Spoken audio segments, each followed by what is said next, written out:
So much fun. So much more fun. Alis.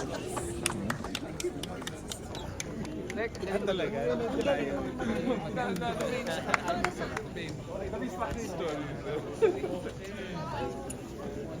Sige. See you. Congrats.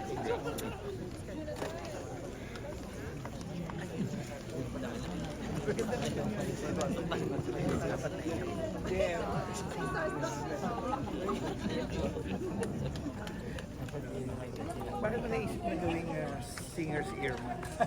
Part mo ng character parang. Hindi, kaya bakit siya naisip for the character?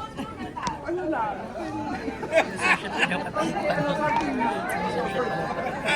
Character na hindi niya pagkitang mo.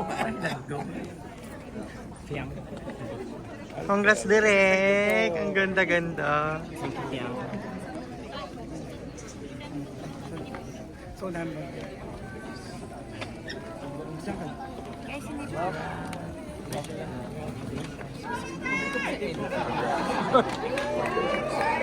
Jonathan! Hindi ako po kayo manood ng Child Number 82, ang anak ni Boy ka na. Picture lang po. Ito ako dito. Wala kasi sa sandwich. Napakahusay pa. Pwede po pa picture.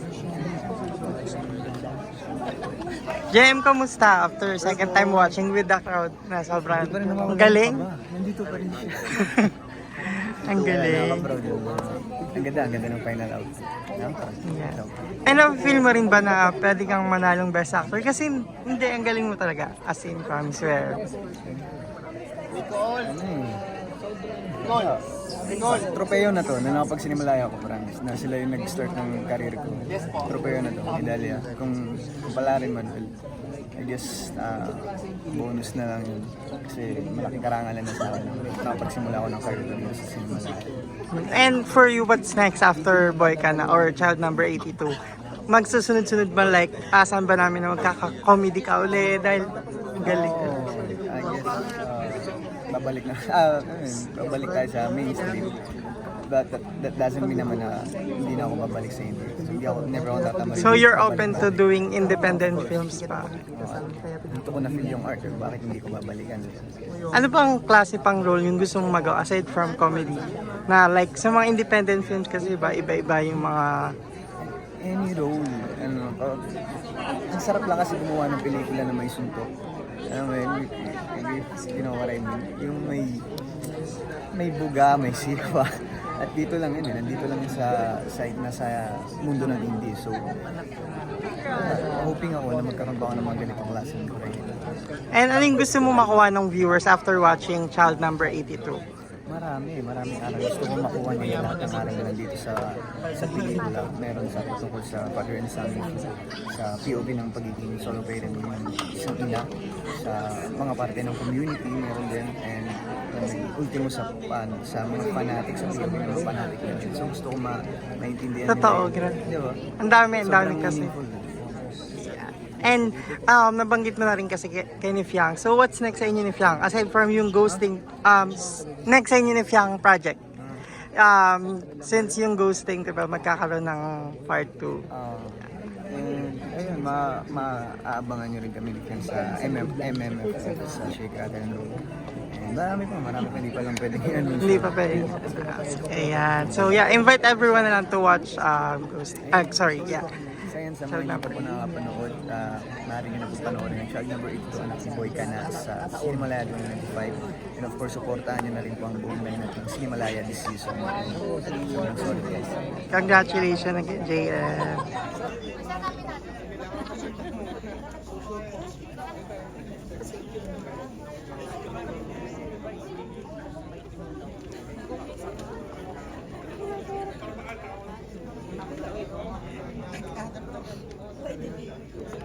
Ina, perfect. Congrats. Thank you. Interview lang kita dati, ngayon kasali ka na sa Sinimalaya. Oo, ayaw mo ba? Perfect. So excited. Hulong ng alag ng kawaki. Buang.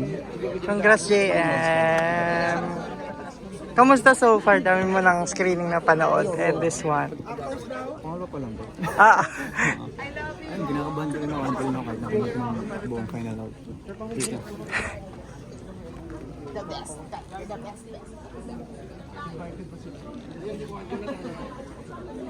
Si JD. Would you judge? friend.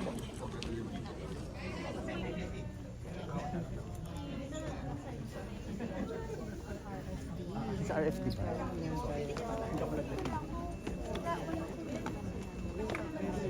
Hello, hello, hello.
The taking of photographs or video and audio recording is strictly prohibited inside the field.